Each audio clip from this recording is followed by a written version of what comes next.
Good morning students. आज हम BA part third year के अंतर्गत गृह प्रबंध के पेपर में टाइम मैनेजमेंट का जो टॉपिक है वो उसका अध्ययन करने जा रही हैं, यानी कि समय का व्यवस्थापन। आज मैं आपको उसके बारे में अध्ययन करने हम आज अध्ययन करेंगे। देखिए, समय व्यवस्थापन क्या है? मानव के जीवन में समय का बहुत ही अधिक महत्व है। जीवन में वही व्यक्ति सफलता प्राप्त कर सकता है और विकास की ऊंचाइयों को छू सकता है जिसने समय के साथ सोना, जागना और विभिन्न क्रियाओं को संपन्न करना और अपने कर्तव्यों का निर्वाह किया है। समय क्या है? एक अमूल्य खजाना है। इसे ना तो हम कर सकते हैं और ना ही हम इसे बढ़ा सकते हैं। यानी कि समय और ज्वार भाटा किसी का भी इंतज़ार नहीं करता। मानव काम करे या ना करे, सोए या जागे, समय अपनी गति से निरंतर चलता जाता है। घड़ी की जो सुइयां हैं वो रफ्तार से बढ़ती जाती हैं और व्यक्ति का जो समय है वो बीतता जाता है। और कहावत भी बनी हुई है कि जो बीता हुआ जो समय है वो कभी भी लौट करके नहीं आता। यानी कि दिन में 24 घंटे सभी के पास ही उपलब्ध होती हैं।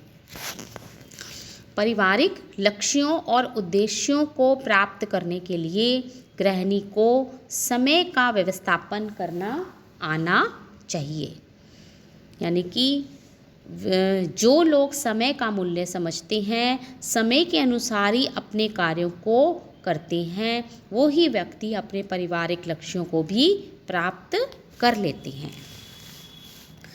दिन में जो 24 घंटे, चाहे वो अमीर हो या गरीब हो, मजदूर हो, युवा हो, बालक हो, पुरुष हो, स्त्री हो, शिक्षित अशिक्षित, सभी के पास ही 24 घंटे होते हैं और उन्हीं 24 घंटों में ही व्यक्ति को अपना कार्य करना पड़ता है। अब अगर हम बात करते हैं समय व्यवस्थापन, मतलब कि न्यूनतम समय में अधिकतम कार्य को गुणवत्तापूर्वक संपन्न करना, ताकि व्यक्तिगत और पारिवारिक जो लक्ष्य हैं उनको प्राप्त किया जा सके, समय व्यवस्थापन कहलाता है। ये तो था समय व्यवस्थापन। अब हम बात करते हैं समय, मीनिंग ऑफ टाइम का क्या अर्थ है? देखो, कुछ विद्वानों ने तो समय को भौतिक साधन और कुछ ने इसे मानवीय साधन माना है। मानवीय साधन के रूप में समय को मापना जितना अधिक आसान और सरल है, उतना ही कठिन है उसके महत्व को समझना। समय के सदुपयोग से व्यक्ति पूर्व निर्धारित लक्ष्यों को प्राप्त करता है। समय को सेकंड, मिनट, घंटा, दिन, महीना, वर्ष, शताब्दी और लीप ईयर आदि में मापा जाता है। समय जो है उसका आकलन निम्न अनुसार किया जाता है। देखिए, सबसे पहले आता है मनोवैज्ञानिक समय। मनोवैज्ञानिक समय क्या है? यह एक अनुभव मात्र है जिसमें समय के बीतने का एहसास किया जाता है और यह एहसास निर्धारित समय में काम करने की मात्रा से होता है। यानी कि जब व्यक्ति को कम समय में अधिक कार्य पूरे करने पड़ते हैं तो जो समय है वो पंख लगाकर उड़ता नज़र आता है। घड़ी की सुइयां उसे तेज़ रफ्तार से भागती नज़र आती हैं। जैसे परीक्षा में 3 घंटे आपको स्टूडेंट्स को पेपर देना पड़ता है, तो समय कितनी जल्दी, अगर पेपर सारा का सारा आता है तो उसे पेपर देने के लिए समय उसको कम लगता है। और अगर इसके विपरीत अगर किसी को पेपर नहीं आता तो वो समय बिताना ही उसके लिए कठिन हो जाता है। इसी तरीके से चाहे वह बस की हो, ट्रेन हो, अपने मित्र से मिलने के आने का अनुभव होता है और जब समय निकल ही नहीं रहा, घड़ी की सुई ने अपनी गति धीमे कर ले गई है, तब हमें ऐसा महसूस होने लगता है। तो ये कहलाता है मनोवैज्ञानिक समय। दूसरा आता है जैविक समय। जैविक समय क्या है? बायोलॉजिकल टाइम बोलते हैं इसको। बायोलॉजिकल टाइम क्या है? मानव हो या पशु पक्षी, हम सबके भीतर भी एक घड़ी होती है जो मनुष्य को समय पर सोने, जागने, खाने पीने और अन्य शारीरिक क्रियाओं को संपन्न करने के लिए प्रेरित करती है।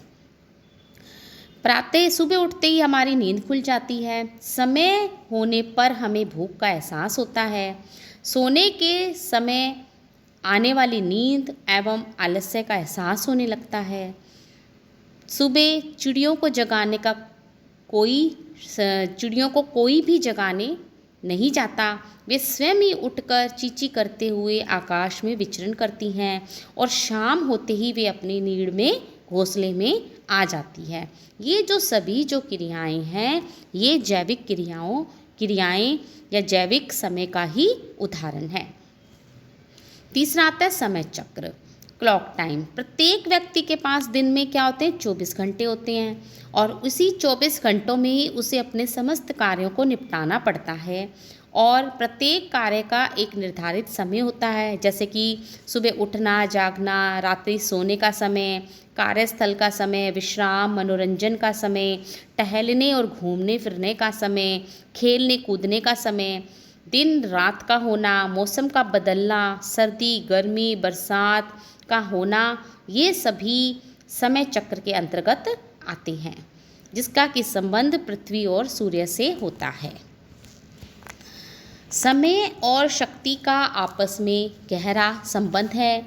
एक की व्यवस्था एवं उपभोग दूसरे को प्रभावित करता है। समय और शक्ति दोनों ही सीमित साधन हैं। इनकी बचत एवं सदुपयोग पर हमें बल देना चाहिए। कार्य को सुगमतापूर्वक संपन्न करने के लिए सोच विचार कर परिवार के सदस्यों की राय लेकर योजना बनानी चाहिए और परिवार के सदस्यों को उस चीज़ से अवगत भी कराना चाहिए। और विशेषकर कामकाजी महिला के लिए, जिसका कि कार्य क्षेत्र घर बाहर दोनों ही है, उसके लिए समय का जो व्यवस्थापन करना अत्यंत ही जरूरी हो जाता है। एक जो गृहिणी है वो दिन में देखिए कितनी क्रियाएं करती हैं। सबसे पहले देखिए घर की सफाई और सजावट, यानी कि घर की चीज़ों को व्यवस्थित करना, कपड़ों की तह लगाना, बरामदा, कमरे, आंगन, लॉबी, उस सभी की वो सफाई करती है। दूसरा, परिवार के सदस्यों के लिए भोजन बनाना, भोजन बनाने की तैयारी करना, सब्जी काटना, आटा गूँथना, भोजन पकाना, परोसना, और इसमें सभी रसोई से संबंधित कार्य भी आते हैं। तीसरा आता है परिवार के सदस्यों की देखभाल। इसके अंतर्गत परिवार के सदस्यों को समय पर खाना खिलाना, मौसम के अनुकूल, सर्दी या गर्मी उसके अनुकूल वस्त्र उपलब्ध करवाना, बच्चे बड़े वृद्धों की देखभाल करना, सेवा करना वृद्धों की, शिशु का पालन पोषण करना, उसे नहलाना, वस्त्र पहनाना, इसके अंतर्गत ये सभी कार्य आते हैं। फिर आता है शिक्षा की व्यवस्था करना, बड़े बालक को स्कूल भेजना और उनकी किताब, कॉपी, कलम, पाठ्य सामग्री को उपलब्ध कराना और गृह कार्यों को पूरा करने में मदद करना, पढ़ाई में आने वाली बाधाओं और समस्याओं से व्यक्ति को निजात दिलाना। फिर है पारिवारिक बजट बनाना। पारिवारिक बजट परिवार की आय व्यय को संतुलित रखने के लिए पारिवारिक बजट बनाना और उस बजट के अनुसार व्यय करना, बजट का लेखा जोखा रखना, भविष्य के लिए भी बचत करना आदि कार्य इसके अंतर्गत आते हैं। फिर आता है निवेश करना, इन्वेस्टमेंट। परिवार के दीर्घकालिक लक्ष्यों जैसे कि जमीन जायदाद खरीदना, प्लॉट खरीदना, दुकान बनवाना, बच्चों को उच्च शिक्षा दिलाने आदि की पूर्ति के लिए भी निवेश करना पड़ता है, ताकि समय पर जो धन है वो उपलब्ध करवाया जा सके। फिर आता है सामाजिक और धार्मिक कार्य।